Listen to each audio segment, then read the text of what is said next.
दरम्यान आता पूरग्रस्तांच्या मदतीसाठी अनेक देवस्थानं पुढे येत आहेत। त्याचबरोबर अनेक सर्वसामान्य लोक आणि छोटे मोठे व्यावसायिक सुद्धा यामध्ये मदतीचा हात पुढे सरसावतायत। सद्यस्थितीत शेतकऱ्याला उभं करण्याबरोबरच लेकरा बाळांच्या शिक्षणातही खंड पडणार नाही याचीही काळजी घेणं महत्त्वाचं आहे।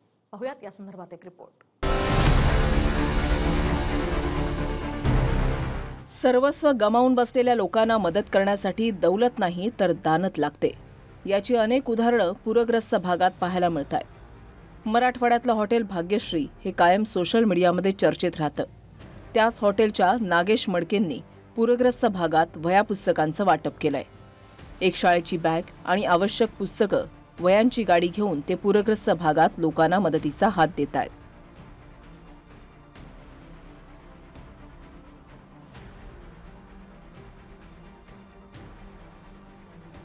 मागच्या काही काळात मराठा ओबीसी वादाचं केंद्र मराठवाडा ठरलं।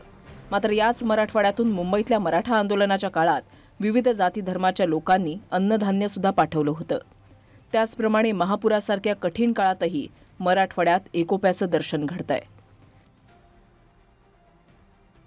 या नुकसानीसाठी सरकारची मदत अद्याप पोहोचली नसली तरी अनेक लोक शेतकऱ्यांच्या मदतीसाठी पुढे येत आहेत।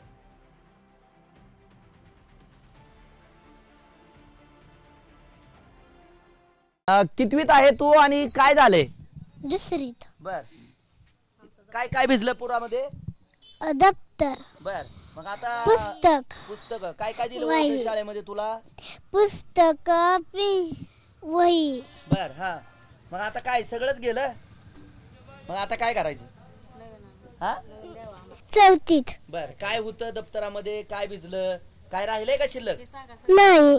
हा, पुस्तक वाळली वली जाईल की अजून? किती दिवसापासून सुकवते? 2 दिवस। कितवीत आहे दादा? पहिलीत। पहिलीत आहे। बर, काय झालं? ही काय राहिलं का नाही घरात शिल्लक? नाही। नाही। मग आता तू अभ्यास कसा करतोय? आता अभ्यास कसा करतोय? काय आहे का अभ्यास करायला शिल्लक? आहे। हा, आता ही कसं रे ओलं झालं? ही कुणाचं आहे पुस्तक? माझंच आहे। तुझंच आहे? मंथनचं। मंथनचं? अरे च्या बघा, ही बाल चिमुकल्यांची मंथनची स्पर्धा परीक्षेची पुस्तकं आहेत आणि तितक्याच तळमळीनं हे जे आहे ते सुकवताना या ठिकाणी पाहायला मिळतात। धाराशिवच्या तेरणा पब्लिक चॅरिटेबल ट्रस्टनं पूरग्रस्तांच्या मदतीसाठी मुख्यमंत्री सहायता निधीत 51 लाखांची मदत केली आहे।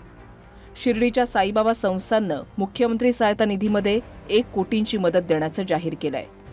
शेगावच्या गजानन महाराज संस्थानकडून 1,11 लाखांची, तुळजापूर मंदिर संस्थानकडून 1 कोटीची, तर मुंबईतल्या लालबाग राजा मंडळानंही 50 लाखांची मदत मुख्यमंत्री सहायता निधीमध्ये केली आहे।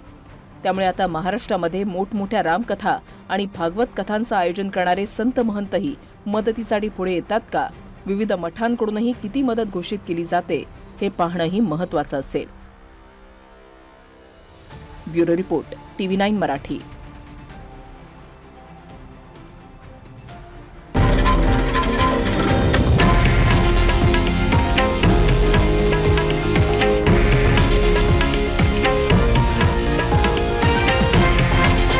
हे आहे देशातील नंबर 1 न्यूज नेटवर्क आणि आपण पाहत आहात TV9 मराठी, एकमेव।